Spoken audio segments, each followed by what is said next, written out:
Let's dig in. So we've got me, Todd, Tim, Candace, and Ashley.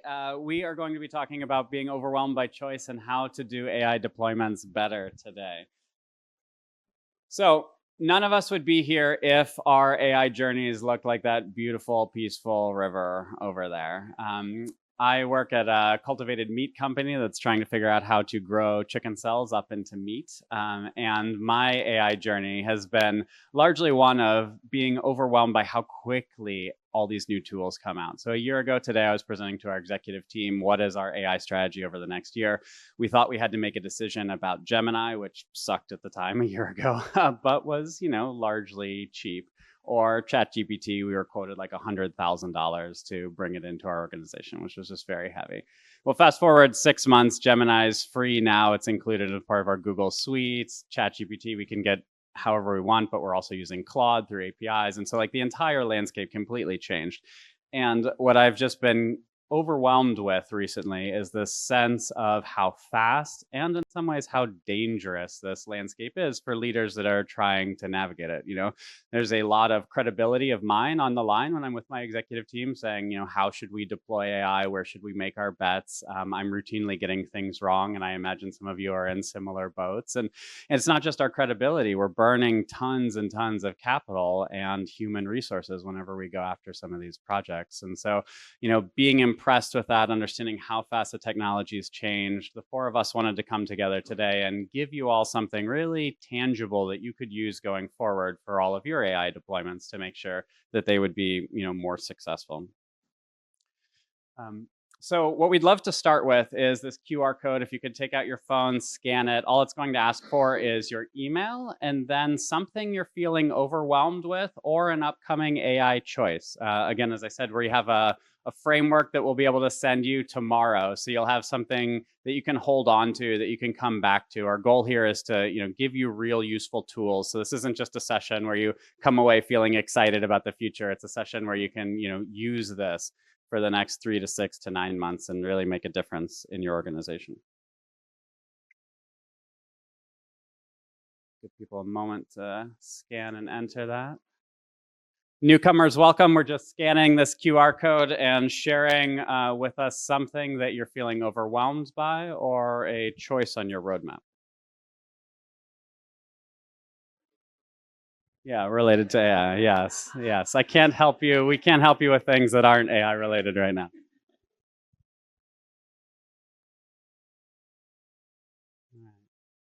For folks just getting in, we've got a QR code if you want to scan it, share your email, and we'll share out a framework with you later today or tomorrow. Awesome. Welcome, everyone. Plenty of seats up front. People want to come close.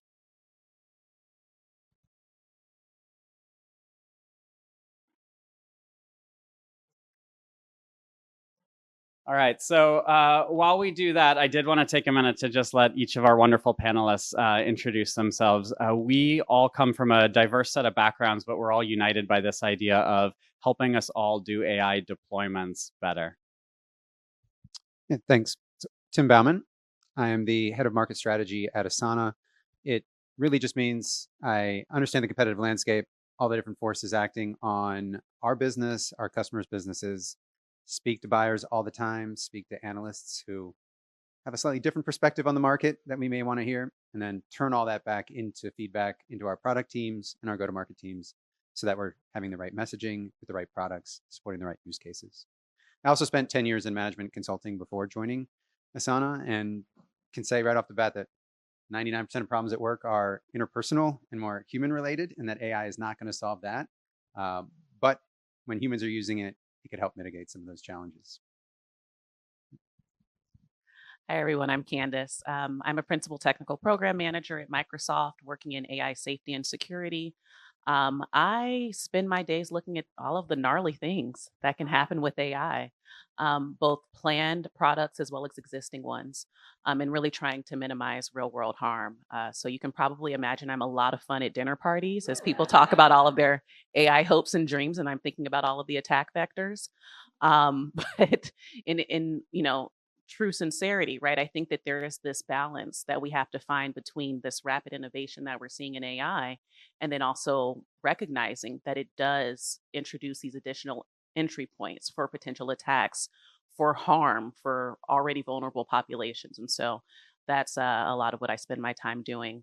Before Microsoft, I also spent some time at Meta in their trust and safety, and also did some work at startups focusing on platforms. So always thinking about that intersection of like, what happens when you bring a bunch of people interacting with technology and trying to make sure that it's ultimately net good. Hey everyone, I'm Ashley Pritchard. I'm head of product programs at Meta. And I also am a bit of the doom and gloom side of I work in trust and safety and all of the bad stuff we see on social media and trying to keep users safe. I work with AI to try to scale how we remove bad content and harmful content on all of our different platforms. My background is actually on the humanitarian international development side. I lived and worked in Myanmar, Burma for 10 years before making the jump into tech and saw firsthand the impact of social media on different populations and how it can really harm and have real world violence. And so really passionate about making sure that we get it right with AI and everything else we do in social media. Awesome. So this is a very interactive, engaging session. So we're going to present a 5-step framework, give you a lot of tools here. We will leave space for questions at each piece of the presentation. So as you have something you want to say or you want to ask, raise your hand, shout it out, like don't be all formal. I did want to put a disclaimer on this slide, though. We all work on very sensitive AI work, so we're not going to be able to share details about like our specific AI projects. We're also not speaking on behalf of our companies right now. So you just have our learnings and experience. All right, so shout it out. What's the essential element for a successful AI deployment? What do you think? Humans, trust, what else? Management, change management. Say again? Problem solving, expectation management, curiosity, algorithms. I love them all. Sometimes people get stuck thinking like the solution is the best AI tool, right? But these AI tools are changing all the time. As Robin was talking about at the start of the opening remarks, like things are moving so quickly in this world, even faster than they have a few years ago. And so it's actually not the best AI tool. It's, as people said, your people, right? Like the AI tools are going to change and iterate every 3 months, every 6 months. But what about your people? You know, they've been with you maybe for years and years, or, you know, they will be with you maybe. But these people that you're with every day at work, this is your durable advantage. All right, so let's talk a little bit about the challenge.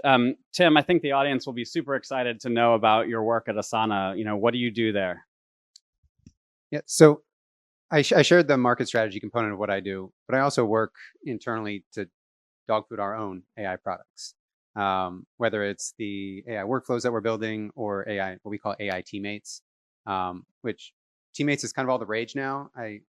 Anyone feel like it's the right framing or wrong framing? I'll tell you why we did it, if anyone's curious why we named it. Yep. Yep. Yeah, when we did the research 2 years ago into the early adoption, what we found was the people that saw AI as a teammate were 33% more likely to report productivity gains. And that's how important framing is.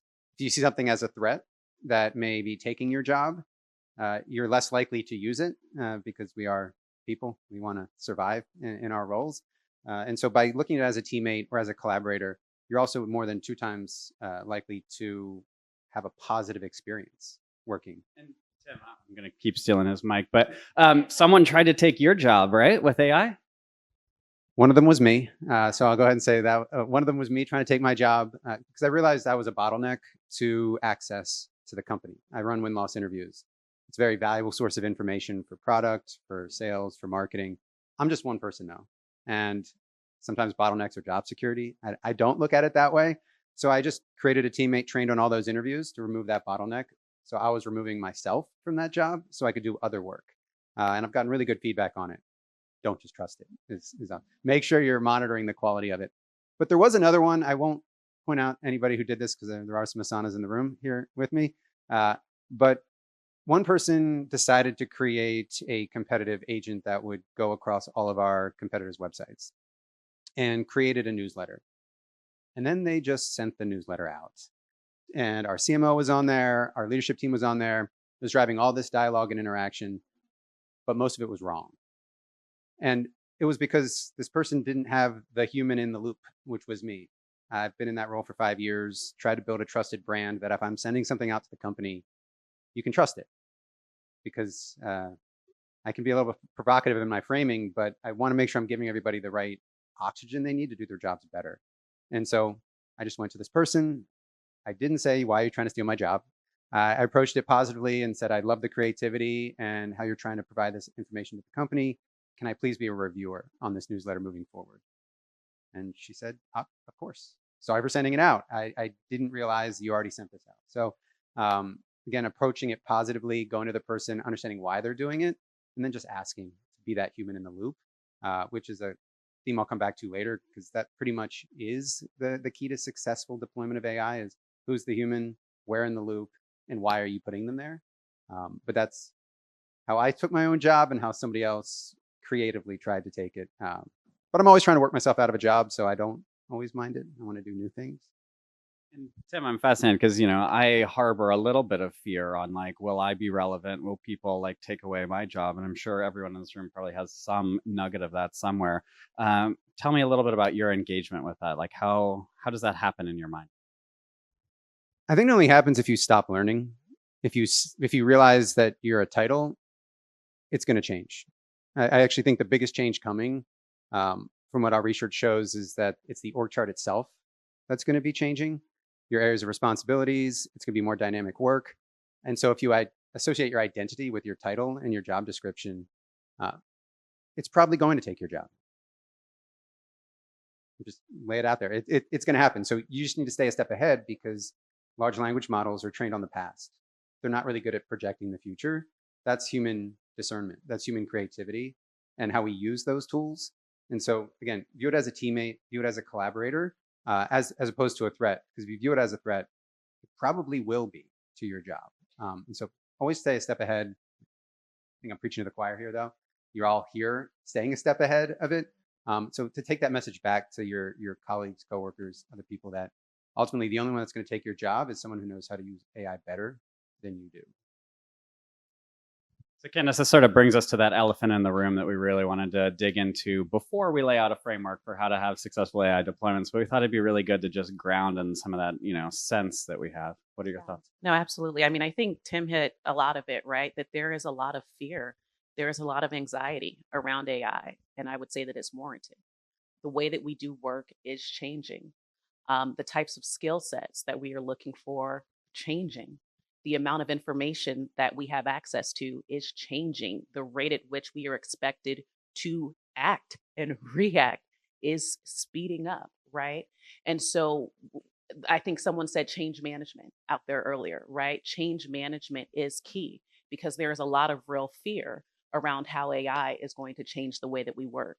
Now, on my side of the house, the rapid adoption of AI, all of the information we're giving it access to, some with and without human checks and balances, it also introduces some pretty cool opportunities for people who want to take adversarial or other manipulative behavior within your organizations. And so it's really important that we are thinking about, some of the maybe not so great feelings that feelings that people have about AI, whether they're threatened by it or whether they know how to really leverage it as a threat to others. And Candace, I know you've thought a lot on like how humans can engage with AI teammates. Do you have an example or two that you want to share? Yeah. So for me, I like to think of AI as a very smart but junior and eager teammate. Okay. Lots of information, great theory, wonderful, love it. Okay. Not that experienced, doesn't really have context about how all of the pieces come together. And also really wants you to feel good about it. So there is a bias to answer your question and to optimize for the prompt or the function that you put in front of it. Even if that's not the net best action to take, even if it would be better to say, you know what, I'm really not sure. Let's talk about this some more. It's not going to ask you for more questions to clarify, to say, okay, let's make sure that we really get to the right solution here. And so that's why I think it's important that we do keep this human in the loop. The human in the loop is key, because there is still that intuition, there is still that expertise, there is still that ability to really zoom out and see the broader context of the implications of performing X action, right? That AI just is not in a position to take right now. And I don't know if we really want it to. I don't know that we'd want it to leave it fully to its own devices. All right, so that's our staging. Let's get into it. And Ashley, you're a framework builder. Your time at Meta and when you're working with universities is all about going out there and helping them overcome the challenges of AI adoption. Can you share with the audience a little bit about some of those challenges you've seen? Yeah, I spend all day working in AI, and Candace already named my fears. This is kind of a therapy session, maybe. Also, I don't know if you knew that coming in. But while I watch what's happening and the speed with which we're developing these different things, and they have intended and unintended consequences, I'm also worried about education. And so my side project, or my passion project, is I work with a lot of universities on how they can build out AI strategies for how they should embed AI into learning, into research, into all aspects that universities have. And there are a lot of parallels, maybe not surprisingly, between the companies and the businesses we all work at and those universities. Take curriculum, for example. Universities have to build curriculum 4 to 6 years before a student graduates and identify the job market, the skill sets, and everything they need, and build that curriculum so they are trained when they graduate to enter the workforce. I think everyone here would say, I can't tell you what my roadmap in 6 months' time will look like in AI. And so the first question we always talk about with these university leaders is, how do you actually build something when the ground is constantly shifting? And it goes back to the point we had about your people. You don't anchor on your tools, you anchor on your people. You don't build a class for students that's talking about Chat GPT and how to use it. You develop a curriculum that is about understanding algorithms, understanding data sets and biases in data sets, understanding critical thinking and how to utilize tools, but know the junior teammate limitations that it might have.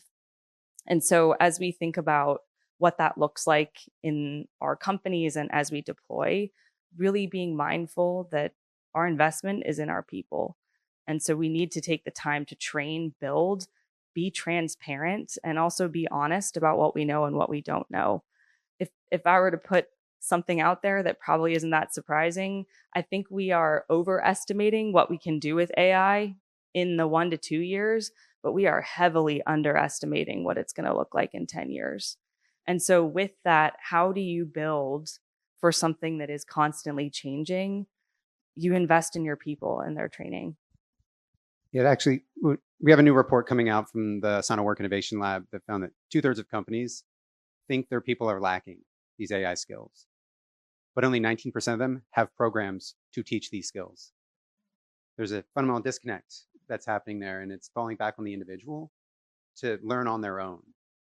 But that can only take you so far, because you may not have those tools within your company, as all the security risks that come from using some of these AI tools proliferate. Companies will lock them down. And so I think the burden is back on the company to do the on-the-job training of how to use AI, how do we use AI internally, what are our guiding principles around AI, because every company also has a different culture and a different risk tolerance. And so it's huge to acknowledge there's a problem. It's even bigger to actually solve it and put it in place. And that's where we're seeing the big gap, because that underestimating the 10 years. I just read this stat in the New York Times of we're investing $375 billion just this year in AI infrastructure. That's more than the Manhattan Project, Apollo, and the Human Genome Project all combined in 1 year. And it's supposed to be $500 billion next year. A quarter of all economic growth was from AI infrastructure spending. So who knows what it's going to be in 10 years? Look how much has changed from the space program and the Human Genome Project and what that unlocked that we couldn't even anticipate. And so I think the kickoff that we saw earlier is it's hard to predict the future. It's hard to predict tomorrow, let alone the future, going back to a 6-month roadmap. Right? 4-year plan. All right. So with that said, we are going to try to equip you to best handle that changing future over the next 3 to 6 months. So we've got a 5-phase plan that we want to lay out over the next 30 minutes. And we're going to start, Ashley, with what's most important. I'm a very tactical, hands-on kind of learner. And so I live and breathe frameworks because I think they're helpful. They're also not the end all be all. So take with this what you find helpful. And we've worked to build this for you over about 5 different steps for how you can test to see whether AI should or could be deployed successfully in your workflows or in different parts of your business. This is what we're going to send tomorrow in a frame. Actually, more than slides, we've got sort of guiding questions for you as you take this on yourselves. And if you didn't give us your email earlier with the QR code, we will have it later.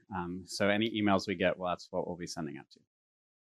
But maybe just before we jump in, by show of hands, who read the spicy MIT study that recently came out about generative AI and how many companies are deploying AI?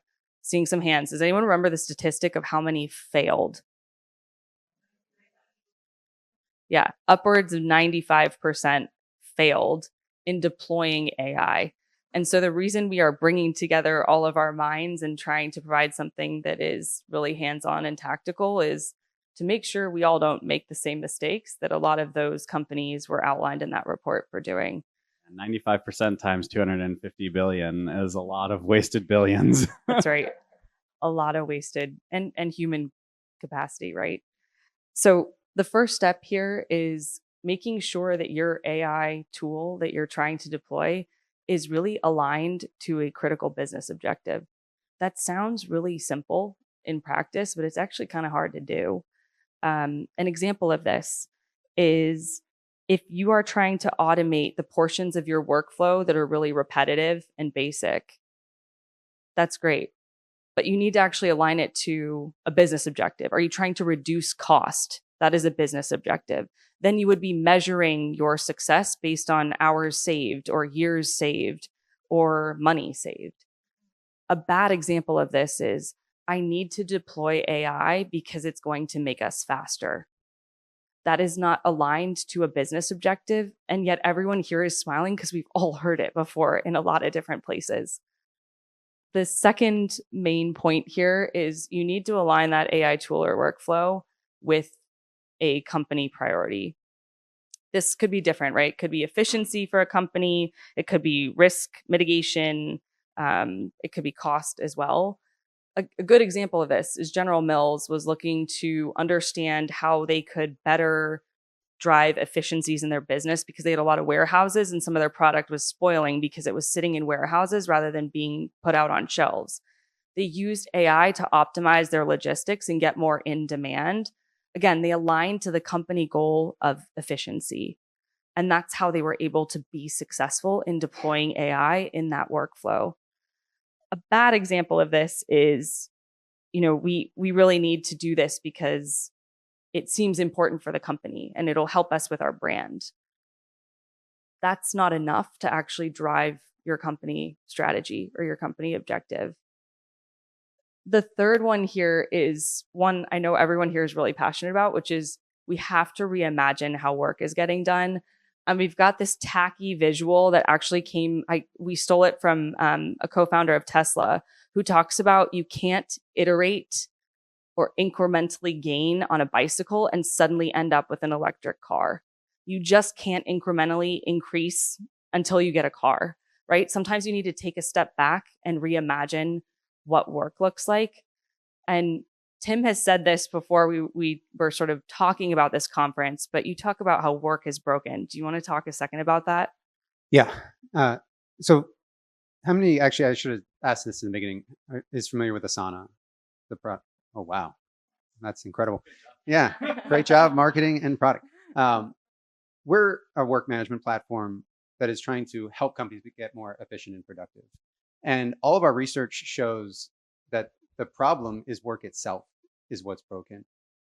Software became multi-trillion-dollar industries by slicing and dicing orgs into different teams. And everyone sells different tools into those different teams. No one has the full context. All the data is siloed. Now, all those same products are just bolting on AI. so that every single product in there now has AI in it. And it only has a tiny fraction of the context that's necessary in order to answer the bigger questions of rethinking work.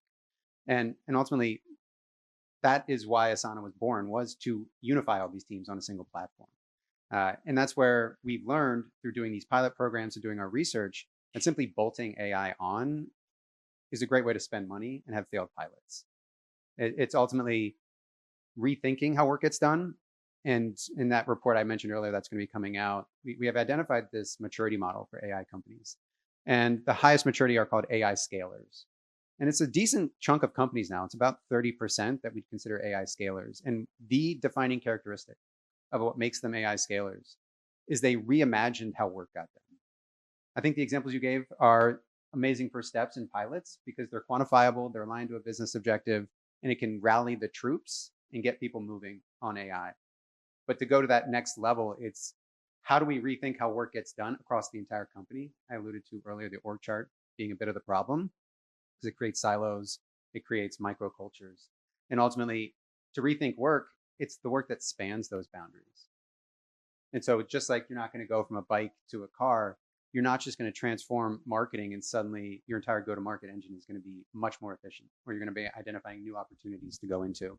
And so it really is creating that space to take a step back, bring together the cross-functional leads, and rethink some core processes, not mission critical yet, because if that fails, that's a different problem. But find those use cases that you can reimagine and pilot, because that's what the AI scalers are doing, and they're moving even faster because it's a real flywheel once you do adopt AI. Yeah, I want to just jump in quickly. I think the point around the cross-functional planning and identifying what is going to make sense for the business is key. For me, it's a non-starter if you're not doing that. This isn't something that can be decided in an ivory tower by all of, the C-suite that isn't really seeing on the ground what's happening day after day. You need product, you need IT, you need sales, you need all of these people in the room to really inform where are the greatest opportunities for us, what are the realistic levers that we have, which workflows are predictable, mature, business critical enough to even warrant investment in AI. And so when we look at, even our customers who are able to deploy this well, they've assembled a really diverse group of people who are helping forming that decision before any sort of design and implementation is happening. So as you're thinking about deploying it within your own teams, I just really make sure that you have a good cross section of folks who are represented there. And maybe I think it's also very easy for us to sit on stage and say a catchy phrase like reimagine work. And that sounds really easy, and it is not. But to give two really tangible examples here, the first one that I like to anchor on is universities. And when I first started working with a lot of these leaders and what they do, a lot of our professors would say, I'm going to input my syllabus into ChatGPT and have it make some recommended reading lists. That's great. It's also very one-dimensional and not where we're talking about reimagining what work can look like. We now have professors who will input the outputs they want students to get from their course into an AI agent. Each student will take a diagnostic test at the start of the course for how they learn, and that AI agent will build a customized learning curriculum for each student. Some might be more audio, some might be more visual. Exactly. And so that's more along the how do you reimagine what education will look like with AI? And that is how you build that rework. The second example I'd give is someone I work with is a mom of two, runs a jewelry business on the side and uses a platform to help manage her business. It's just her. She's an employee of one. And because she's an employee of one, there are a lot of messages that come in about, hey, I'd really like it if you could customize this jewelry piece and make it in blue. Hey, I'd really like it if you could make this in a child size for my son. She does not have the time of day to go through all of those messages for things that are currently not in her catalog, but she used AI to comb through all of those and build her a list of suggestions for where she can take her jewelry business next based on demand from customers. That is reimagining work that she could not do herself as an employee of one, but she's taking the inputs and the data and digesting it in a way that makes it tangible for her and her business. Those are two really concrete examples, but just trying to imagine what that work looks like in a different way. I know you've had your hand up for a while and you've been very patient. I was going to say we can also talk about this in a bit. Go ahead. Just because we're going to be talking about that in a minute, but one of the things we also found in our research is you don't want all AI enthusiasts. It's good to have some skeptics. We find the optimal mix is like 15 to 20% of people in the company should be AI skeptics, because they're the ones asking the hard questions and making sure the bubble of Silicon Valley doesn't forget that there's a world outside of it. And so you want a diverse mix of functions, backgrounds, but also mindsets on AI itself. But we're going to get more into the enabling people as one of the steps later. I'd say it's a really good question. Hold it. We're getting there. Yeah. I'm going to take us home on this first slide. And just the last point here is really being able to articulate your AI tools use in return on investment in business terms. So whether that's cost savings or customer support satisfaction improvement, whatever that is, you need to be able to measure the impact of your AI tool. What not to do is tick the box, we used AI. Or my favorite one, and everyone here has experienced this before, we rolled out a tool and it was adopted by employees. Therefore, we achieved our mission. That is not what drives success in AI, and where most of that 95% of companies failed in those Gen AI pilots is you have to link this to a measurable return on your investment in business terms.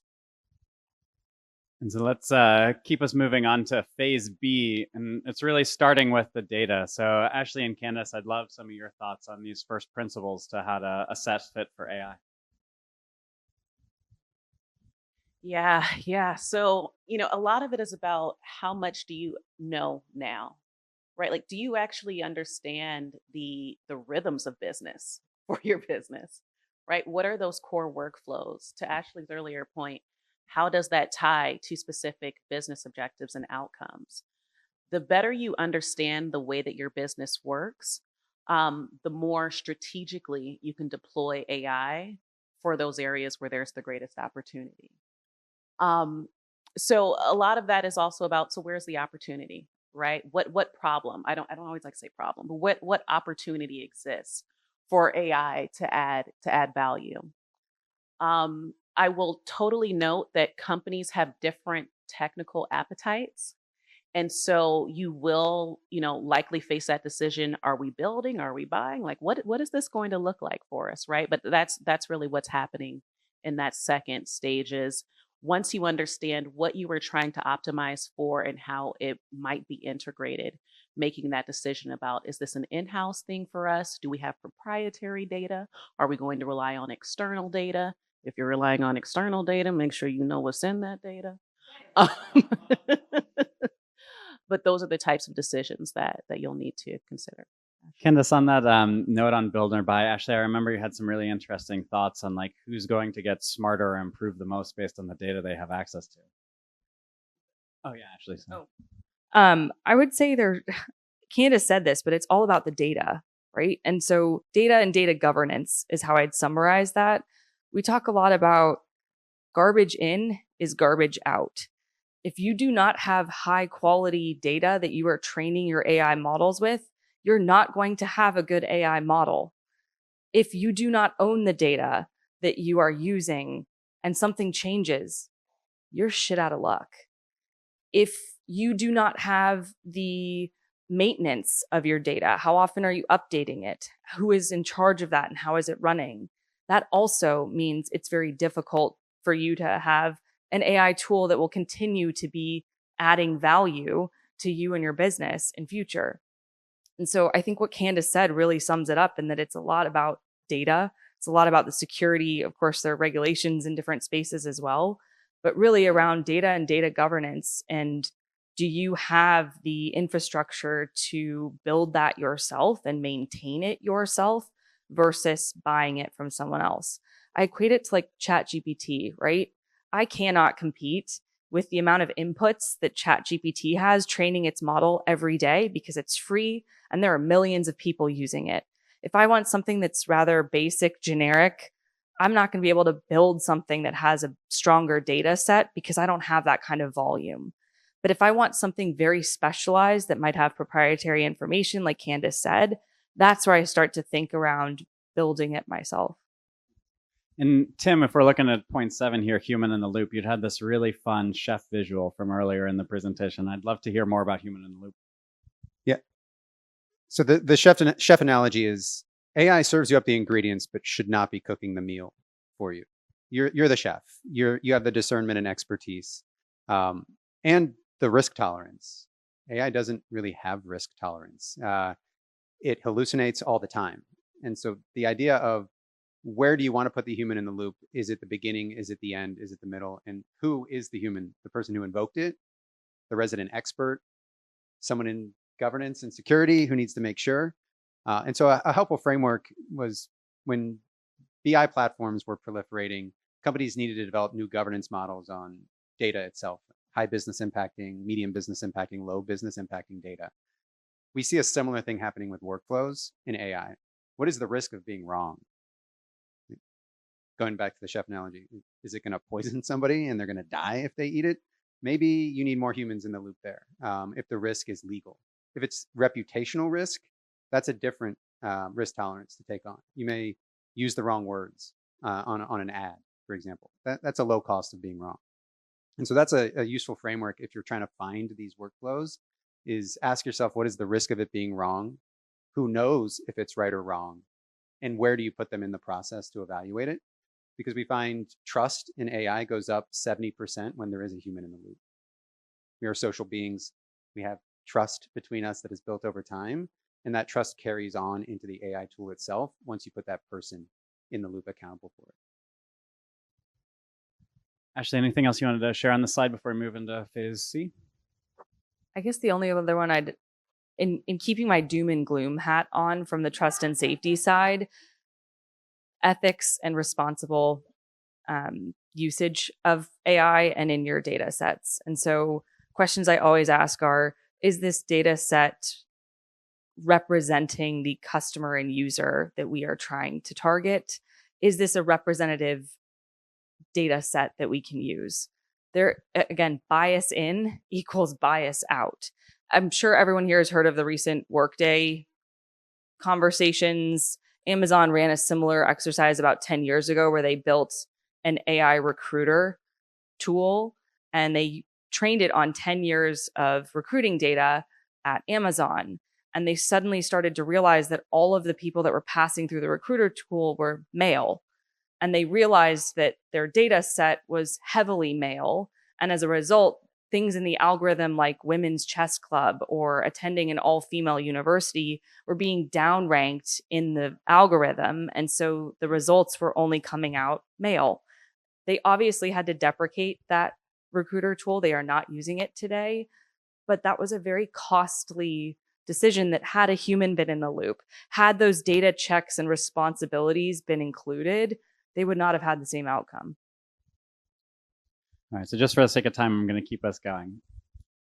So Candace, you have a fascinating vantage that I think a lot of people in this room don't have, in some ways a scary vantage. I'd love you to talk a little bit more about what's lurking out there. Yeah. If only you knew what I see every day.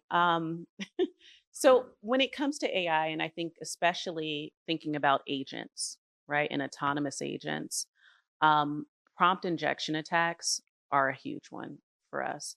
Can I just get a quick pulse on how many people are familiar with prompt injection attacks, what that is? Okay. All right. So a super simple scenario. Let's say you have an employee, they're using an AI email assistant. They ask it like, hey, check my emails from the past day, send me a quick summary, some recommendations on where I should follow up. Now, what they don't realize is that one of those emails that the AI assistant is going to scan has hidden instructions that says, hey, take these last emails and send it to this external email address. So the prompt runs. It summarizes the emails just as the employee asked, but then it also sends copies of those other emails just as the instructions asked in that one email that you've now put into your AI system, right? And that's just one example of the types of things that are happening, right? And so when we talk about this kind of build versus buy, right? Some of your platform companies, they are able to offer stronger security guarantees, right? They have entire dedicated workforces who are proactively looking for these attack, scenarios and how to prevent them. And are looking at that not only for things that have been deployed, but from the first time the concept comes, right? And so as I look at the way that AI is evolving, and a lot of times I'm like watching TV and I'm like, oh, the way that can be exploited, you know? And I'm thinking about companies that maybe deal with medical information, legal information, HR, right? These really sensitive and consequential use cases. I get scared, right? Look at our political and economic context. Think about all of the ways people would want to exploit some of that information that's out there that would so freely be put into an AI system. So, those are the types of things that we're actively working on in the AI safety and security space. We have people who have incredible expertise in understanding, what does this mean for children if we were to deploy something like this? We also have people on the security side, right? Like, I love sitting across from literal spies, former spies, who are like, well, this is what I would do. But we're proactively thinking about then, so how do we prevent that? And so that also has to keep pace with this speed of innovation that's happening, right? And so when I'm talking to people about, well, what does it mean for you to deploy AI and how quickly can you do that? You have to think about things like scale and integration, but you also have to think about that potential to be exploited. Ashley also mentioned external regulations. If you're a global company, if you're operating in the EU, especially, right, there are more regulations that are coming where they're saying, yeah, you need to know where your data came from and you need to prove it. You need to tell us what's going on with your models. Was this built in a secure environment? Prove it. And we know a lot of times people are building stuff under their desks, right? Like where that information may not exist. And so just the AI landscape is becoming increasingly complex. There are a lot of ways that people are looking to take advantage of it, but then also there's a higher bar that is being, applied for the companies that are going to use it. So Candace and the others put together 3 things that we can really do to evaluate risks and guardrails and make sure that we're deploying AI in a secure way. You want to start us off, Candace? Sure. So I think we touched on this before as well, right? Thinking about what is the worst case scenario, threat modeling, right? Really sit there and think about from all of the different types of stakeholders, both direct and indirect, who will interact with the tool or be impacted by it. What are the worst case scenarios and how can you prevent that? And generally, you're going to get 2 kind of main categories. There are the completely just unacceptable ones where you said, we must fully prevent it. This cannot happen, which might mean a functional trade off where you say, I will not allow this functionality to be even permissible in this context because of the potential that this could happen. In other ones, you say, okay, it could happen. So what does it look like for us to respond, to try to prevent? What do those timelines look like? Who are the resources, right? But that's where you really have to understand what is going to be tolerable, what is intolerable, and what those guardrails are going to look like. Data quality, right, which we've talked on before, privacy and compliance. The type of data that you are allowing your AI systems to interact with is going to be really important. Whenever we see a client who is considering using AI for like HR and people applications, we ask a lot more questions, right? And I think it's important that we do. And it's very tempting to set it and forget it. But AI is your co-pilot. It's not autopilot. And we really have to think about what are the real impacts that are going to be here. We have a question. 1, it matters on what business outcome you're optimizing for. If I had to say who like the technical or who the key players are, right, you've got to have your technical teams, right? Like they're indispensable no matter what sort of scenario you're really optimizing for. I'd also say I think it fails if it's housed in one place, because if you're in HR, you're going to know better how you're going to reimagine your workflows than someone sitting distant who maybe understands AI tooling but doesn't understand how you work. And similarly for engineering or for other aspects, AI is a tool. It's not, in my opinion, it's not intended to be a standalone entity that then is deployed elsewhere. It really has to be understood with those who run and manage, and that's your people, and those are in different places. Yeah. Ultimately, all roads will lead to IT and the CIO. They just do. But the path to get there, what we see the AI scalers doing is forming AI councils. So ultimately, it may be run by the CIO or the IT org, but you have cross-functional representation, and it's not just leadership. It's also the doers. Closest to the factory floor is where innovation tends to come from.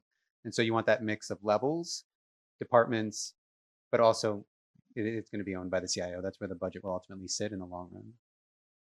And this is a great tee up for our next one, because we really wanted to spend some time talking about cultivating an organization that can succeed in AI deployments, because again, your people matter. And so, Tim, maybe you want to kick us off here?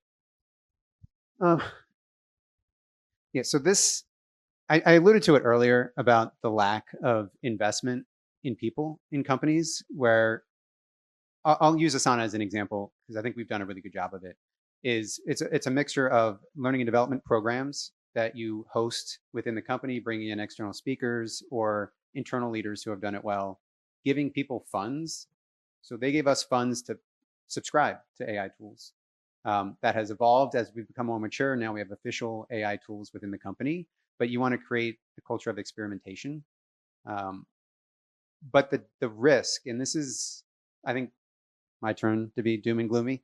The tough part here is we've always been tracking burnout, and it's only been growing over time. I had the hope that AI was going to reduce burnout because I'm a fool. I'm an optimist that this is the time it's going to be truly democratized and human-centered. But the reality is in our last study, burnout went from 70% to 84%. And when 84% of your employees are burnt out, that's a meta issue. Sorry, that is a large-scale issue. That is not a personal problem to be solved. And what we find is people who use AI are 20% less likely to be burnt out. But your high performers negate that, and they're 20% more likely to be burnt out because that's what people rely on, and they take on this work. And so ultimately, burnout is the thing you need to monitor over time. And actually, I think you'd had some really interesting ideas on how to manage burnout and have champions and sort of keep a organization fresh with AI. Yeah, and this goes back to the question around sort of how do you build these teams and what does it look like? I call them AI ambassadors, but you're basically looking at different individuals throughout levels of leadership, mid-level management, and individual contributors who can be that voice of this isn't going to work here, or this is a great idea, we should pilot it further. And they're going to be the change managers who help others adopt, embrace, and use AI in the ways necessary. You can have a very top-down leadership, but as Candace already pointed out with that elephant in the room, we're all scared that AI is going to take our job, and we need to be really honest and open and transparent about the different things that we're piloting and where that's going to go. It is not enough to post something that says, hey, we're going to start experimenting with AI here. You have to show what that's going to look like and show your teams what that reimagined work can do. That's more motivational for starters, but it also eases that sense of fear that this is coming to take my job rather than be a teammate that we can work with together on.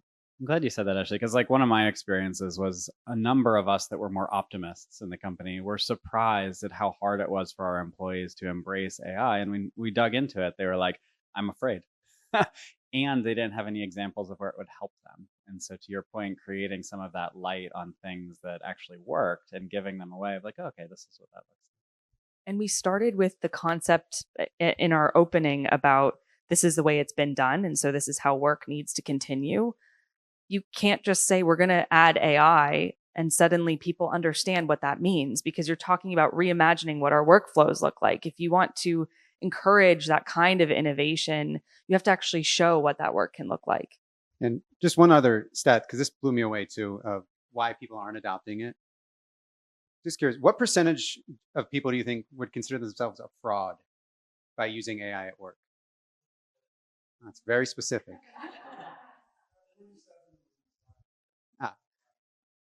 Yeah, it's come down a bit. It was in the 40s when we did it last year. This time it's down to the mid 20s of people that consider themselves a fraud or that they're cheating at work.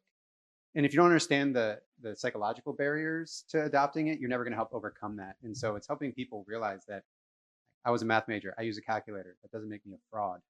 I'm using the technology at my disposal to be more efficient at what I'm doing. Candace, what are some of your thoughts here? No question. Just one quick comment on that is if you're just prompting it and copying and pasting the answer, that's cheating. If you're using it to interrogate your ideas and have a collaborative discussion, informing your thoughts with it as a partner, that's just how ideas are formed.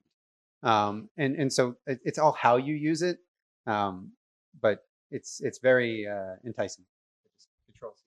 I'd love to keep going with questions, but I am looking at that clock that says we have 2 minutes, and I know lunch is the next thing for all of you. So let me go ahead and just click us forward into our last phase. And Candace, maybe you had some thoughts to kick us off here on how we do pilot and scaling successfully. Yeah, so I mean, I think starting up front with a clear objective helps you to determine were we successful, were we not successful, right? And what learnings are you going to apply there? Assuming that there has been success, right, then you can look for maybe additional areas where you could deploy it, or if you want to maybe consider more scenarios. I think one area where I see a lot of people kind of take that next step is not necessarily expanding scenarios next, but seeing from their successful pilot where they can integrate it maybe into existing workflows. Want to make sure we get you guys out there in time. And then finally, understanding, what does this look like to have impact at scale, right? Once it does continue to be used across your organization. But I'm going to disagree with you for a second, Todd. I actually want to hear from them. Is that okay? Because I think we have a question. Yeah, I agree with everything you're saying. And this is my other doomy gloomy thing to say is I love the process of work. I love the process of learning. I find joy in it. I may be at a disadvantage because I want to go through the process. And my fear is that the ultimate true cost of AI is joy at work. Because the people who just want to go as fast as possible and get ahead for themselves, not for the sake of learning and doing it the long, hard, stupid way, which is the only way to learn, that's what's going to be the long-term cost of AI at work. But very nuanced point you're making. I agree. I was also going to add in, I think judgment and critical thinking is where that comes from. Your point on if you input a problem, get an answer, and copy paste it blindly. I wouldn't say that's cheating, but I'm fearful of that new world where we aren't actually looking or fact checking and critically thinking about how did we get that answer. Totally, we're in that world, and that's my point. Is we need to be critically thinking about who trained this data set and what does it include? Does it even include the data that I asked the question for? So the nice part about lunch coming up right after the session is we're all eating lunch and you all are eating lunch. And so any of these conversations that we want to continue, we can do that right after this. I did want to give you that QR code again, though. So scan this, put your email in, give us some sense of what your struggle with AI is, and then we'll send you that framework so that you can have that, keep that with you. And hopefully it will help you over the next 3 to 6 to 12 months before next responsive conference. So thank you so much. Really appreciate your attention.